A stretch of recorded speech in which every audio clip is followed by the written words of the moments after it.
తిరుమల క్షేత్రానికి వెళ్ళినప్పుడు మీకెప్పుడైనా ఈ ఆలోచన వచ్చిందా? హతీరాం బావాజీ, వెంగమాంబ గారు, అన్నమయ్య గారు ఎంతో మహనీయులు కదా. వారు తమ తమ తపశ్శక్తితో ఎక్కడున్న స్వామివారిని దర్శించవచ్చు.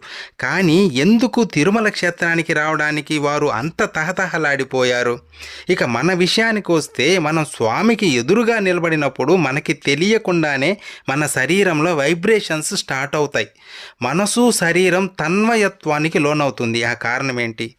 ఇంకొకటి, అనంతాల్వారు గుణపం కథ తెలుసు కదా. ఒక చిన్న పిల్లవాడి రూపంలోని శ్రీవారిపై అనంతాల్వారు గుణపం విసిరితే శ్రీవారి మూల విరాట్టు గడ్డం నుంచి రక్తం రావడం ఏంటి? విచిత్రంగా లేదు?